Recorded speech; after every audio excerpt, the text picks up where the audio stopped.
I was in a meeting the other day, one of those classic corporate rituals where a bad idea is being paraded around like a prize-winning show dog. The boss was glowing, and everyone around the table was nodding, throwing out safe buzzwords like synergy and disruption. The air was thick with the polite, suffocating fog of consensus. Then, a junior analyst, this quiet guy who usually just takes notes, cleared his throat. And with terrifying calm, he simply asked, "But have we considered that this will bankrupt the client in 6 months?" The silence wasn't just silence. It was a physical thing. It was like a black hole that opened up in the middle of the conference table and sucked all the air out. The boss's smile didn't drop, it froze. And you could practically see the mental shutters coming down in everyone else's eyes. In the space of 10 seconds, that analyst went from being a colleague to being a foreign object. The fascinating part was that he wasn't wrong. His logic was sound. His crime wasn't a lack of intelligence, it was an excess of authenticity. He refused to play his part in the collective fiction we were all performing. And it made me realize that we've built a world where you're often forced to choose. You can either be honest or you can have a seat at the table. You can be authentic or you can be accepted. But it's getting harder and harder to be both. That moment, that physical black hole of silence, it really crystallizes the tension we want to unpack in these deep dives. It's this profound, ongoing struggle, isn't it? For personal authenticity in systems, whether they're corporate, social, or digital, that often seem designed for, well, conformity, for just fitting in. We've all faced that moment, I think, where you put on the mask, the metaphorical masks, just to get by. Absolutely. What you saw there was a textbook collision, a real clash between the internal self, that analyst's honest assessment, and the external social pressure, the need for consensus in that room. The whole foundation of what we're talking about today rests on this idea of congruence. Authenticity, when you look at it philosophically or psychologically, it's really about the degree to which your behaviors, what you say, what you do, align with your deepest internal values, your desires, your personal truth, even when, and this is the key part, even when the pressures of the outside world are loudly demanding you perform something else entirely. It's an act of difficult self-possession, really. And when we fail that test, when we choose the comfortable role, the easy nod, over the uncomfortable truth, and the philosophers have a term for that state, don't they? They certainly do. That lack of authenticity, that gap, is defined as bad faith. And it's much more than just being a hypocrite. It's a profound deception, not just deceiving others, which happens, but critically, it's about deceiving yourself. It's refusing to own the burden, the weight of your own absolute freedom and the responsibility for the choices that ultimately define who you are. When you act in bad faith, you're essentially denying one of two things. Either your facticity, the hard facts, the concrete givens of your situation, or your transcendence, your almost limitless capacity to choose, to create meaning beyond those facts. The whole drive for authenticity in this light, it really echoes that ancient, persistent instruction from the Oracle of Delphi, know thyself. Wow. Okay, so it sounds like we're setting up a pretty deep dive here into this fundamental choice between maybe integrity and comfort, and the price we end up paying when we choose comfort too often. To really explore the true cost of that inauthentic life, we're going to look at this struggle through 3 distinct angles today. First, we'll get into the quantifiable cost. We'll look specifically at the public health and, importantly, the economic consequences of self-censorship, particularly in the modern workplace. Second, we're diving into the neurobiology. Why our modern world, which feels so hyper-connected digitally, is actually paradoxically failing us when it comes to forming real, resilient social bonds. And finally, we'll frame authenticity as something more, as a radical philosophical act almost, a necessary resistance against mass culture and this trend towards the commodification of identity itself. Right? Let's start exactly where that meeting story left off. The office, because it feels like we're seeing a huge increase in environments where the performance of commitment, the show of enthusiasm, matters more than actual quiet competence. I remember this example. A brilliant programmer named Kenji worked at a fast-growing tech firm. He was quiet, definitely introverted, but a true artist with code. Just phenomenal. But his company, they prided themselves on this very loud, very performative family culture. You know the type. Constant demands for cheerful group chats, mandatory weekly socials, vocal enthusiasm about everything. Yes. So the organization essentially demanded noise over signal. They prioritized the public display of loyalty, that outward show, over genuine, deep competence, the actual work. Precisely. And Kenji, he tried. He really tried desperately to conform. He described it as wearing this heavy mask all day long. He forced the smiles in the hallway. He posted the enthusiastic emojis in Slack. But the sheer effort of self-censoring his natural quiet disposition was, well, utterly draining him. His real passion, his genius, was solving complex technical problems. But his performance review, it flagged him for not being enough of a team player, for lacking vocal leadership, just because he wasn't loud about it. The constant stress led to severe burnout, obviously. His productivity plummeted. And eventually, the company lost him. He just couldn't sustain the performance.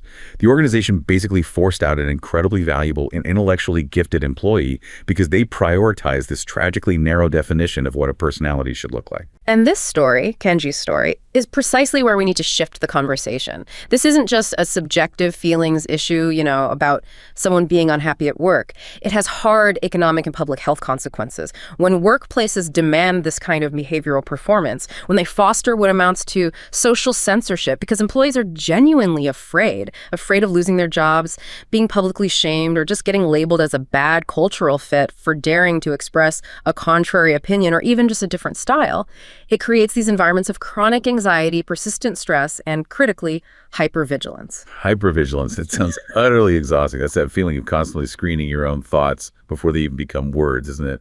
Always calculating the risk of every single utterance. It is exhausting, yes. And it's chemically measurable. Research has strongly indicated that this state, this constant self-censorship and the resulting hypervigilance, it triggers and significantly increases the baseline levels of the stress hormone cortisol in the body.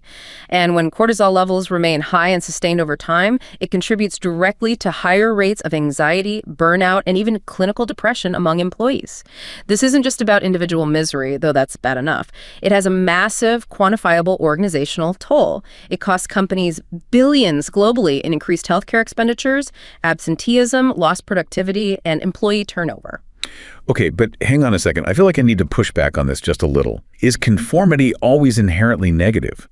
Doesn't any complex organization, whether it's a corporation, a military unit, heck, even a family, require some level of social role-playing, some degree of conformity just to function efficiently? Is the analyst's radical truth-telling, while maybe morally satisfying in that moment, always objectively better than polite efficiency? Sometimes, don't we just need people to get along and get the job done? That's a really crucial nuance, and it's important we make the distinction. We have to separate necessary functional roles from the manufactured collective fiction that we're talking about here. Functional roles like a pilot meticulously following a pre-flight checklist or an accountant adhering strictly to GAP principles, those are about procedural efficiency, safety, shared standards. They're necessary for complex systems to work reliably. Collective fiction, on the other hand, is different. That's when the system demands intellectual or emotional dishonesty simply to maintain the dominant narrative. Often, it's to protect leadership from bad news or to avoid facing difficult but necessary change. So when intellectual dissent itself becomes punishable, as it clearly was for your analyst in the meeting or for Kenji the programmer, that's when the company starts paying a very steep price, usually in lost creativity and innovation. If employees genuinely fear the consequences of thinking differently or maybe presenting data that contradicts the boss's favorite pet project, they simply stop taking risks. They play it safe. And this inevitably leads to profound organizational stagnation because any deviation from the approved ideology, the accepted narrative, is perceived as dangerous. The organization essentially amputates its own capacity for self-correction and learning. It becomes a kind of enforced intellectual echo chamber. Everyone's talking, even loudly, but nobody's truly listening or challenging the basic premise anymore. Exactly right. And this dynamic, this fear of speaking openly and honestly, it doesn't just stay contained within the office walls. It spills over into society at large. It contributes to what researchers sometimes call the societal spiral of silence. When people increasingly withdraw from meaningful, potentially difficult conversations because they fear public shaming or ostracization, social isolation actually accelerates. Instead of grappling with complex, messy realities, people tend to seek refuge. They retreat into the acceptable talking points of whatever tribe they affiliate with most strongly because consensus, even a superficial one, feels safe. So if I only ever echo what my immediate group, my bubble, wants to hear, I never actually have my own beliefs stress tested, do I? They're never challenged or refined by contradictory facts or different perspectives, and I just become more entrenched in what feels comfortable, not necessarily what's true. That is the precise mechanism. It's a key driver of the societal polarization and tribalism we see so much of in the modern context. The avoidance of the difficult, authentic conversation pushes people towards the perceived safety of consensus, which tragically makes anyone outside that consensus feel increasingly foreign, maybe even hostile. And this corrosion of trust, it filters right down. It damages even our most personal, intimate relationships. You mean self-censorship actually creeping into our intimate lives with partners, family, close friends? Yes, absolutely. In intimate relationships, whether we're talking about close friends, life partners, spouses, self-censorship is profoundly damaging. When people consistently avoid difficult topics, maybe it's money problems, underlying conflict, diverging values, or life goals, often under the guise of keeping the peace, they inadvertently create distance. Emotional distance. The conversations become meticulously careful instead of being truly real. And this enforced silence, this lack of genuine exchange, it breeds resentment. It creates a profound sense of loneliness even within the relationship itself because people learn to silence their genuine self. And this lack of authentic exchange slowly erodes the very bedrock of trust the relationship was built on. It really seems the high cost of this inauthentic life is paid in, well, both cortisol and lost potential, personally, professionally, relationally. And the kicker is, as we'll get into later, the market often actively encourages us to make this comfortable yet ultimately costly choice. Okay, so that structural failure of authentic connection in the corporate world, it brings us perfectly to the digital sphere. Because here we seem to have solved the problem of connection quantitatively, right? We have more friends, more followers than ever, but we seem to have failed miserably at it qualitatively. We hear these stories all the time now, people who are professionally hyper-connected, yet deeply personally isolated. I'm thinking of this marketing director, Marcus. On LinkedIn, he was an absolute superstar. Had something like 20,000 connections, hundreds of endorsements, skills listed, consistently high engagement on every single post he made about brand strategy or market trends. The absolute epitome of maximized professional visibility in the network age. He looked like the most connected guy in his field. Yeah, exactly. But in his actual day-to-day life, he was profoundly isolated. He could talk endlessly about his online influence, his reach, yet he really struggled to name a single genuine trust-based relationship, professional or personal, someone he could actually rely on or confide in. He spent most of his evenings alone, often just scrolling through the very platform where he appeared so incredibly popular and connected. He had built a massive audience, but he desperately lacked a real community. He was essentially trying to nourish his fundamental human social needs with, low-quality virtual interactions. Junk food, basically. This is the core of the digital loneliness paradox. And the neurobiology, the way our brains are actually wired, explains exactly why Marcus's 20,000 connections ultimately failed him on a human level. Human resilience, our mental health, it depends fundamentally on genuine, deep social bonds. The problem is that digital contact, no matter how frequent or widespread it becomes, is fundamentally less profound. It's less activating for the bonding systems in our brain than direct, real-world, face-to-face contact. So what's missing? What, on a chemical level, is absent in that digital exchange that we get when we're actually physically present with someone? One of the most crucial factors is the activation and subsequent release of oxytocin. It's often nicknamed the hormone of the link, or the bonding hormone. Oxytocin is absolutely vital for deep connection, for building trust, for empathy, and it even acts as a physiological buffer against stress. But here's the thing. It requires rich sensory input to really get released in significant quantities. Things like direct eye contact, sharing the same physical space, shared laughter, maybe even subtle pheromonal cues we're not consciously aware of. Cyber contact, even video calls to some extent, largely prevents this crucial, profound oxytocin release. So instead of actually alleviating loneliness, it can sometimes facilitate or even deepen social isolation precisely because it offers the illusion of connection without delivering the full physiological reward. The feeling isn't backed up by the biology. Right. So the human brain evolved over millennia for real-time, shared physical space, shared breath, subtle nonverbal cues, not for endless scrolling and mediated, often asynchronous, validation. Precisely. And in what seems like a cruel inversion, the platforms themselves, they aren't engineered to maximize oxytocin release. Why would they be? They're engineered to maximize engagement, and that means maximizing reward feedback loops driven primarily by dopamine. Social media platforms use techniques very similar to those used in gambling things, like variable reinforcement schedules, like a slot machine, right? You pull the lever or refresh the feed, and you don't know if you'll get a reward, a like, a comment, a notification. It's unpredictable. This kind of addictive engineering leads to dopamine desensitization over time, and it fosters compulsive usage patterns. It mirrors classic behavioral additions in many ways. Wow. So we're basically being trained to chase that shallow, immediate dopamine hit from an unpredictable notification, which then actively distracts us and consumes time and energy that could otherwise be spent pursuing the deeper, slower, oxytocin-driven connections we actually need to feel truly fulfilled and socially secure. It's very much a systemic preference for, as you call it, social junk food over nutrient-dense, real connection. And furthermore, compounding the issue, think about the negative social comparisons that are almost inevitable online. You're constantly exposed to curated perfection, everyone's highlight reels. Research suggests this constant comparison actively reduces serotonin activity in the brain. Since serotonin is critical for mood regulation, for feeling content and secure, this reduction increases our vulnerability to anxiety and depressive symptoms. You mentioned earlier that loneliness itself is a serious health threat. Can you expand on that? Just how severe is perceived social isolation? This is a critical public health finding that's gained a lot of traction recently. Perceived social isolation, that subjective feeling of being disconnected, regardless of how many contacts you technically have, has been identified in major epidemiological studies as one of the most potent threats to our survival and longevity. Its negative impact on health outcomes is often cited as being comparable to the risk factors associated with smoking 15 cigarettes a day, or being severely obese or chronic high blood pressure. It is a fundamental existential threat to our well-being. And digital platforms, by often substituting shallow quantity for meaningful quality, are arguably doing little to solve this deep-seated problem, and in many cases, may actually be exacerbating it. Okay, but let me challenge the neurobiology just a bit there. You said cyber contact prevents this crucial oxytocin release. But what if I spend, say, an hour on a really high-quality video call with a distant relative, maybe someone I love, and they're laughing, we're making eye contact through the screen, they're showing genuine emotion?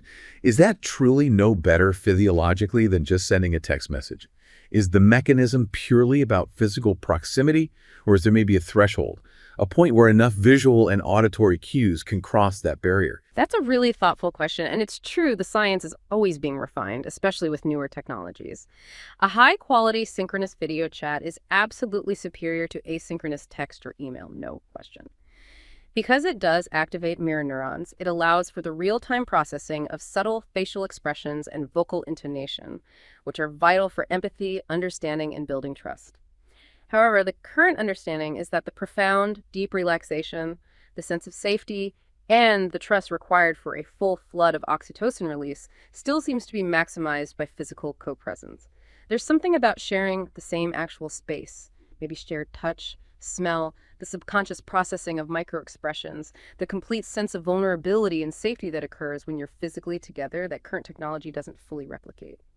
Think of a video call as a highly functional bridge. It's incredibly valuable for maintaining connections across distance, but it rarely, if ever, fully replaces the deep emotional resonance and physiological impact of sitting right next to someone during a difficult or joyful deep conversation. And fundamentally, we're just not wired for these massive networks either, are we? That's where the work of Robin Dunbar, the anthropologist, becomes particularly relevant to Marcus and his 20,000 LinkedIn connections, right? Absolutely spot on. Dunbar's research provides compelling evidence that the human neocortex, the thinking part of our brain, is essentially wired to manage a finite number of stable, meaningful relationships. His famous Dunbar's number suggests we can typically maintain about 150 stable relationships people you know and could interact with meaningfully. And within that, the number of truly deep, intimate connections, your core support group, is much smaller, maybe only around 5 people. So Marcus's 20,000 LinkedIn followers, viewed from a cognitive load and neurobiological perspective, are largely meaningless when it comes to staving off that deep existential isolation. It starkly highlights the failure of these massive virtual networks to deliver genuine emotional utility or belonging. Okay, let's pivot back specifically to those professional platforms then, using the data we have on LinkedIn as an example. If it's not giving us those deep, oxytocin-fueled social bonds that prevent loneliness, is it at least providing measurable, tangible, professional benefits? Does it work on that level? It definitely provides significant informational benefits. That's the critical distinction to make. Studies have consistently confirmed that external networking, that is, connecting with people outside one's own company or immediate team, is strongly related to active LinkedIn use. And this external networking does lead to higher informational benefits, things like getting timely access to valuable resources, getting client referrals, gathering competitive intelligence. Conversely, internal networking, connecting with colleagues within your own organization, that's not nearly as dependent on using the platform. You usually have other channels for that. So it's primarily a tool for crossing organizational boundaries, for accessing different information pools that you wouldn't normally encounter. Exactly. And perhaps the most interesting finding in this area concerns the role of what sociologists call weak ties. These are your former colleagues you haven't spoken to in years, distant university contacts, acquaintances you met briefly at a conference, people you rarely interact with directly. The research shows that the sheer number of these weak ties you maintain is a major predictor of receiving those valuable informational benefits. Why? Because weak ties provide access to non-redundant information. The people you work closely with every day, they tend to know the same things you know, read the same internal reports, talk to the same people. Your weak ties, however, operate in completely different circles. They're exposed to vastly different information streams, opportunities, and perspectives. Okay. So the real professional utility of something like LinkedIn isn't necessarily deep connection, but it's about keeping that pool of weak ties sort of warm, accessible enough so you can tap into their unique knowledge or network when you actually need it. Precisely. That's a great way to put it. Keep the ties warm. However, there's a crucial caveat in this research, too. It often finds that the actual transfer of those informational benefits, getting the valuable introduction, the specific piece of intel, the referral that lands you the job, frequently happens offline. Maybe it's a phone call initiated after seeing a LinkedIn post, or a crucial conversation that happens at an industry conference you attended partly because of connections you track on the platform. So the platform often acts primarily as a sophisticated digital Rolodex, maybe a channel facilitator, or even just a proxy that signals a stronger existing career orientation and networking behavior. But the real tangible value is still often derived from that subsequent real-world engagement with those weak ties. It aids significantly in the discovery of non-redundant information, but the actual transfer of deep trust, nuanced insight, or critical resources, that remains largely profoundly human. Got it. So the platform gives the illusion, maybe, of doing the heavy lifting of networking for you, but really it's more about tracking and organizing the effort you're already making. And the real value still comes from the human effort outside the platform itself.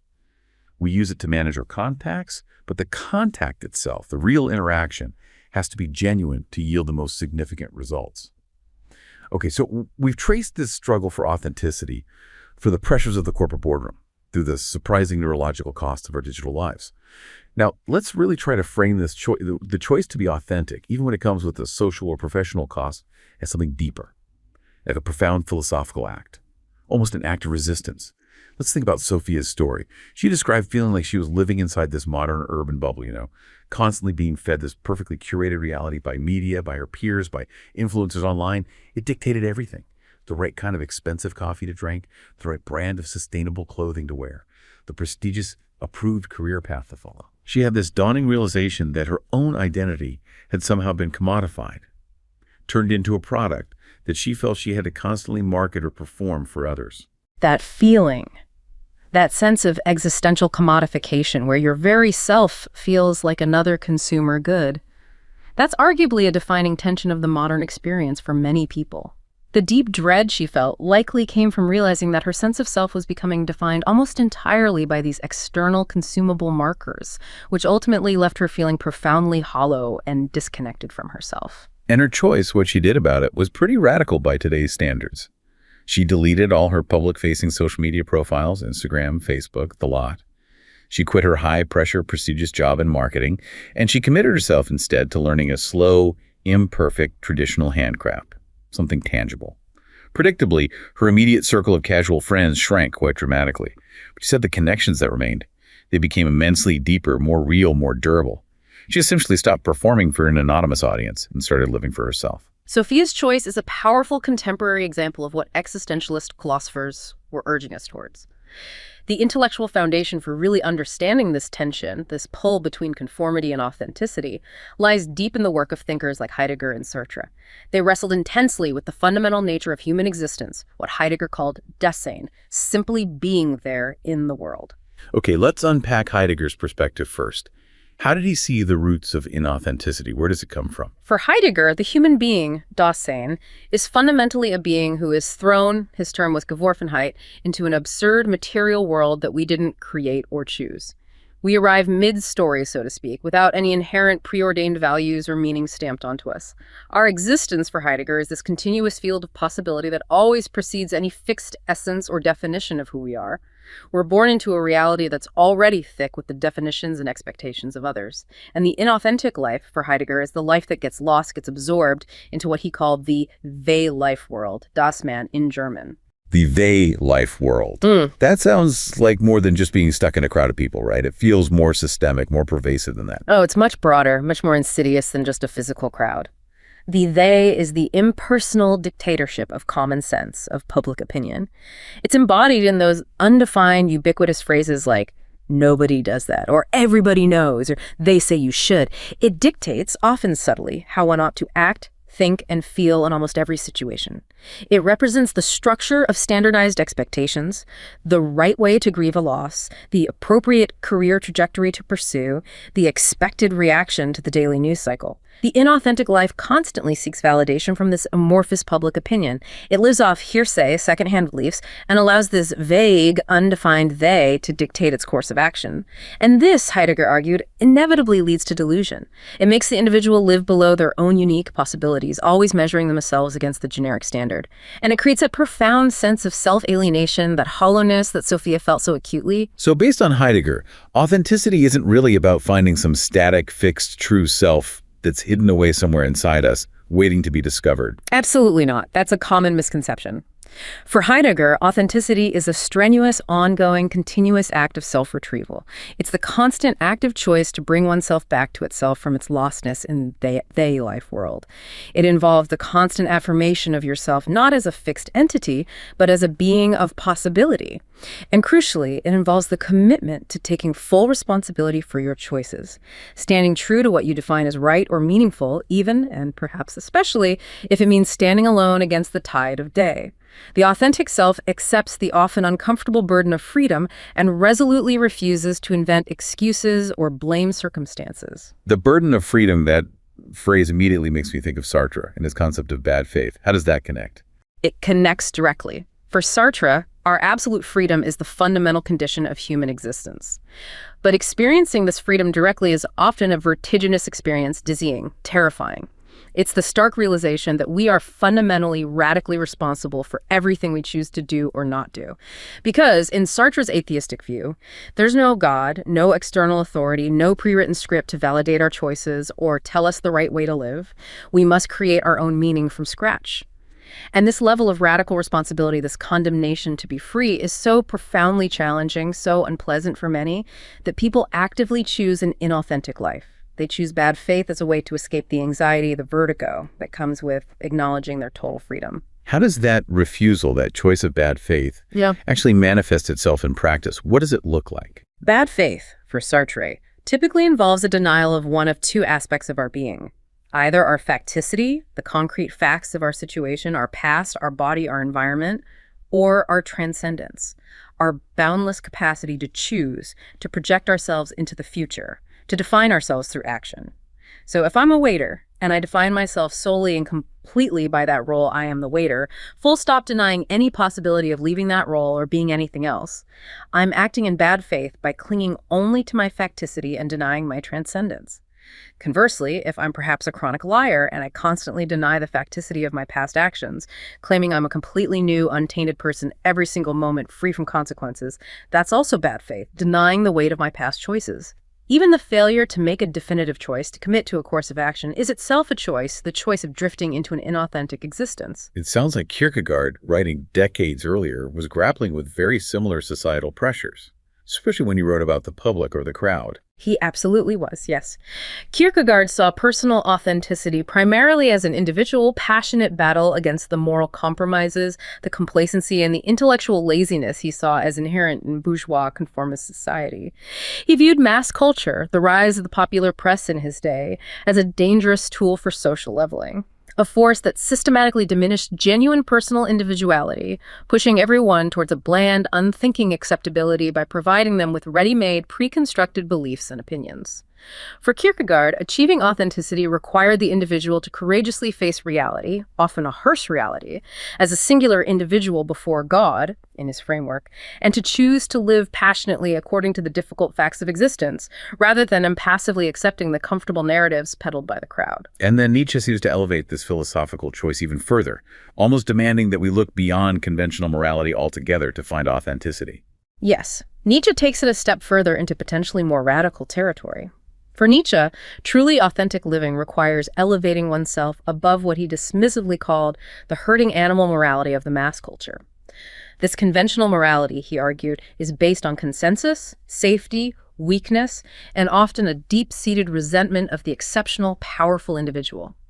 He believed that to live authentically, one must have the strength and originality to determine one's own values, to engage in what he termed a transvaluation of values, a radical reevaluation, even an inversion of the predetermined, supposedly eternal virtues and valuations handed down by society, tradition, or religion. Both Kierkegaard and Nietzsche, though different, place immense, almost overwhelming responsibility squarely on the individual. The responsibility to actively shape their own beliefs and values, and then possess the extraordinary courage to actually act on them, regardless of the social consequences. So this philosophical choice for authenticity, it's inherently difficult then, because it demands uniqueness, it changes over time as we change, and it requires constantly fighting against the current of conformity. Exactly right. Authenticity isn't some fixed trait you achieve once and for all, like getting a certificate. It's circumstantial, it's dynamic, it's constantly shifting based on our choices, our context, our evolving understanding of ourselves and the world. And our resistance to choosing it, our tendency towards bad faith or conforming to the they, is fueled by very deep psychological factors. The primal fear of social embarrassment or exclusion, the heavy weight of familial and environmental programming from childhood, and just the sheer exhausting burden of making significant choices without any external validation or guarantee of success. But let me interrupt with a critical question here, especially thinking about Nietzsche and creating your own values. How do we actually know we're defining our own values and achieving genuine authenticity, rather than just, say, latching onto a different tribe's values, maybe a more exclusive tribe or a more contrarian one? How does one avoid what you might call faux authenticity, just being an outlier or a rebel for effect, for the performance of it? That is perhaps the ultimate existential hurdle, isn't it? How do you distinguish genuine self-creation from merely adopting a different, perhaps more fashionable, mask? The difference, I think, lies in the ownership and responsibility that follows the choice. Faux authenticity is still fundamentally a performance. It's still seeking validation, just maybe from a smaller, more exclusive audience, perhaps the alternative crowd rather than the mainstream crowd. It's often reactive, defined against something else. Genuine authenticity, or that self-retrieval Heidegger talks about, seems characterized by taking full, unrelenting responsibility for the consequences of the choices made, regardless of external validation or social cost. It's often accompanied by a quiet acceptance of potential isolation, an understanding of the difficulty of the path chosen, and a focus on internal congruence rather than external perception. It's less about looking different and more about being integrated. And complicating all of this, the market, modern capitalism, has unfortunately caught on to the appeal, the marketability of performative authenticity. It absolutely has, hasn't it? The market, particularly modern consumer capitalism, loves faux semblance, the appearance of authenticity. Think of advertising.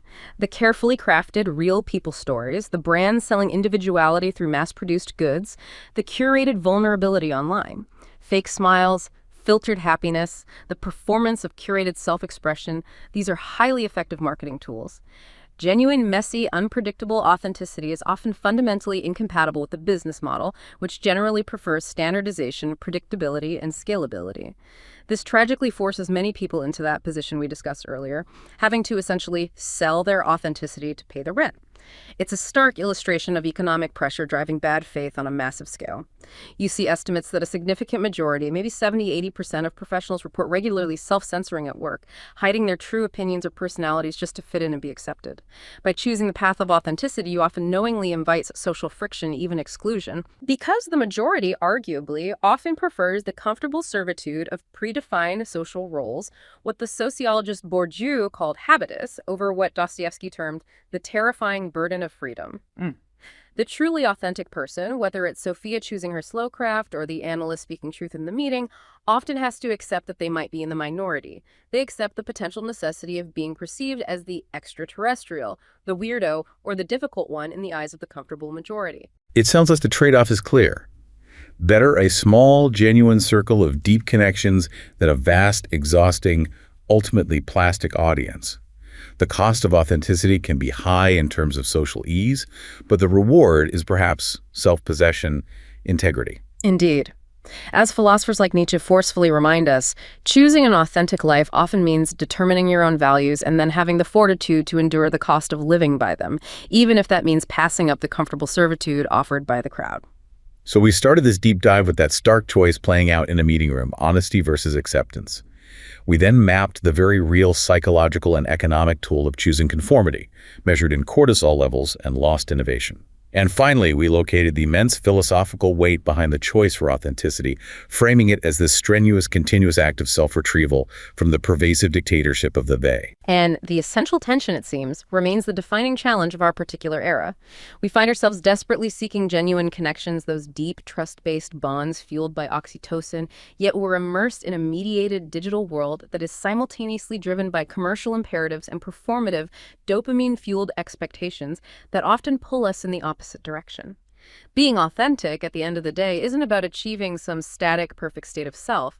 It's much more about the constant, active, responsible ownership of our choices. Whether that manifests as professional integrity in the face of pressure, an artistic choice that defies market trends, or simply speaking a personal truth in a difficult conversation. It's about standing by those choices, even, and perhaps especially, when that ownership costs us the easy approval of the crowd. In reflecting on all this, it raises a final, maybe provocative thought for you, the listener, to consider. Something that ties this whole discussion back to the very systems we inhabit day to day. If political leaders, if corporate cultures routinely advocate for open dialogue and transparency when things are going well, when consensus is easy and the path forward seems clear, but then the instant they face a genuine crisis, or sharp criticism, or an uncomfortable truth, they immediately resort to controlling the narrative, managing information tightly, and punishing dissent. What does that choice reveal?